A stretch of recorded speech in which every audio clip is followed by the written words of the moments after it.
Non mais je gère, t'inquiète.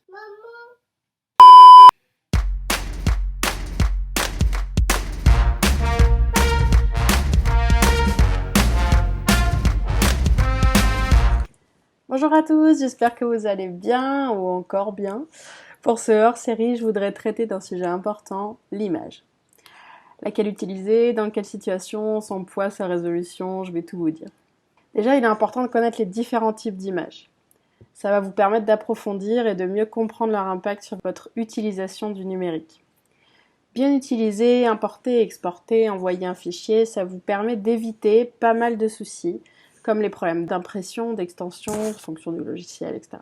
Dans les extensions utilisées le plus couramment, il y a donc les JPEG, les GIF, les PNG, et après, un peu plus technique, les points SVG, les points EPS. Il faut savoir par exemple que les points JPEG, il en existe deux sortes. Des JPEG JPG, donc c'est des JPEG qui ont été exportés et créés sous Windows, et les points JPEG qui ont été générés sous Mac. Ils voulaient forcément se différencier comme d'hab.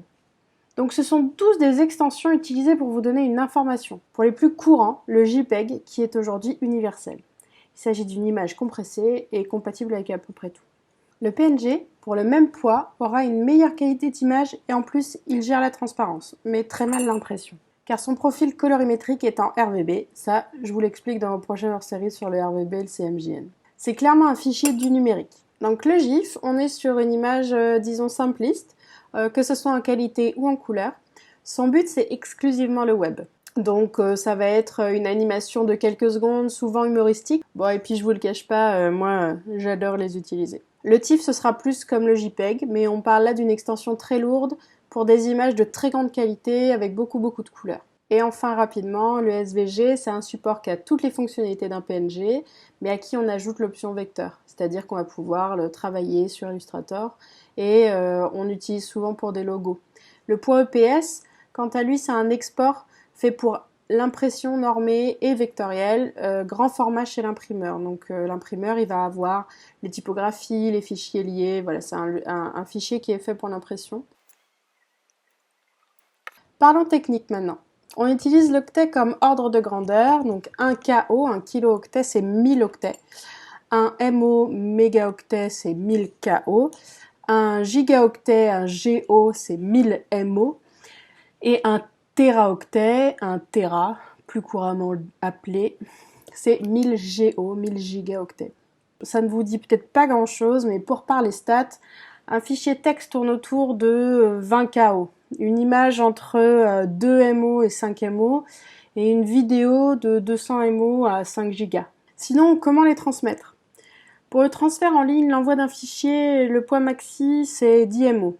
20 MO pour certains, mais rarement réceptionnés, donc pas grand intérêt. Pour plus gros, on a plusieurs outils en ligne, du style WeTransfer, Dropbox, avec des capacités d'envoi de 2 Go max, mais c'est plutôt pas mal déjà.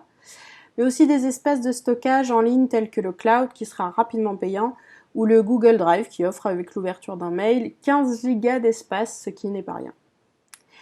Alors parlons d'image. Je peux pas faire autrement que de vous parler de résolution. L'unité de la résolution d'une image, c'est en dpi, dot per inch, ou ppp, pixels par pouce en français.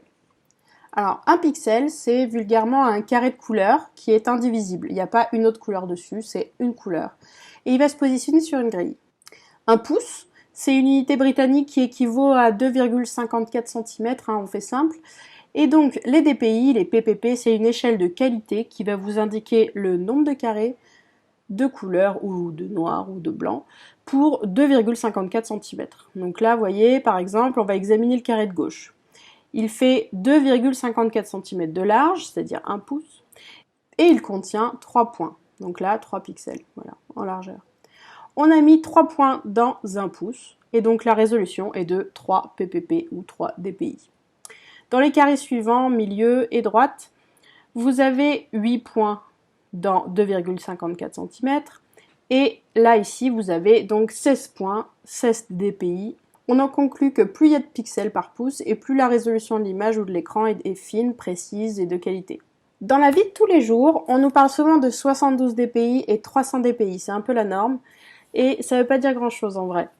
Pour nous, je dirais que de façon générale, il faut toujours essayer que vos images à destination du web soient en 72 dpi. Ça, c'est amplement suffisant. Et pour l'impression, en 300 dpi. Bon, et bien maintenant que je vous ai bien embrouillé, n'hésitez pas, je suis disponible par mail, toujours le même, dorian.savoie@marseille.archi.fr. Si vous avez quelques questions ou des sujets à traiter avec moi, n'hésitez pas. Vous pouvez toujours vous abonner à ma chaîne là, je sais pas trop. Et puis, si vous avez besoin d'aide pour gérer vos gosses ou ranger votre appart, m'appelez pas. Je suis déjà en galère. Allez, bisous!